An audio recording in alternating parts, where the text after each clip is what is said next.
Certains cancers ORL, en fonction de leur taille, de leur type et de leur localisation, sont traités par chirurgie. Ces dernières années, de nombreuses innovations technologiques ont permis d'améliorer ce type de traitement.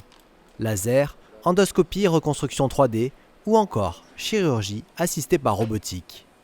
Le robot, c'est des bras articulés qui sont pilotés par le chirurgien et on va passer par la bouche pour retirer certaines tumeurs, en général des petites tumeurs qui sont situées soit à côté des cordes vocales, soit au fond de la gorge.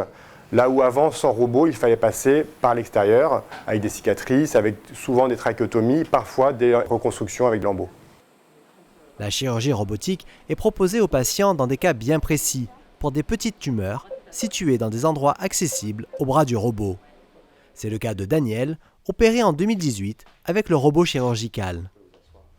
Moi personnellement, je n'étais pas du tout hostile à la chirurgie, bien au contraire.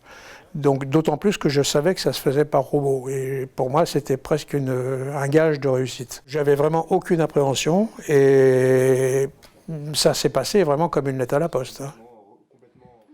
La chirurgie assistée par robot permet aux chirurgiens de passer par les voies naturelles, sans avoir à créer d'ouverture dans la gorge.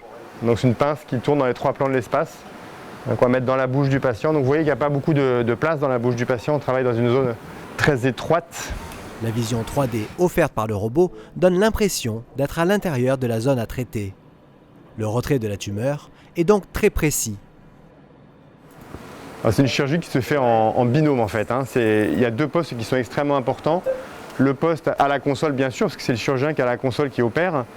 Et puis vous voyez là, moi je mets une pince pour tracter la tumeur, pour aider le chirurgien qui a la console, pour bien lui exposer la zone tumorale.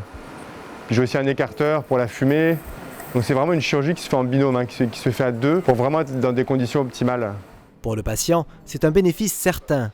Moins de séquelles, pas ou peu de cicatrices, récupération rapide après l'intervention. Le fait de passer par l'intérieur, c'est-à-dire passer par la bouche, il n'y a pas l'abord par l'extérieur qui va créer une communication en fait, entre la gorge et l'extérieur. Et donc, il y aura beaucoup moins d'atteinte des muscles qui font fonctionner la déglutition, qui font fonctionner la parole. Il n'y aura en général pas de trachéotomie et du coup, les patients récupéreront beaucoup plus vite en termes de parole, en termes de déglutition et seront hospitalisés moins longtemps. Pendant quelques jours, j'ai été privé de nourriture, ce qui ne m'a pas gêné d'ailleurs. Et par contre, au bout d'un certain temps, on a commencé l'alimentation liquide. Et au bout d'un certain temps, je crois sur une quinzaine de jours à peu près, on est passé au solide, mais alors tout doucement, plutôt d'abord haché et puis un peu plus solide chaque fois. J'ai jamais eu de problème de parole, jamais. Ni pendant l'hospitalisation, ni pendant la convalescence, ni maintenant en guérison.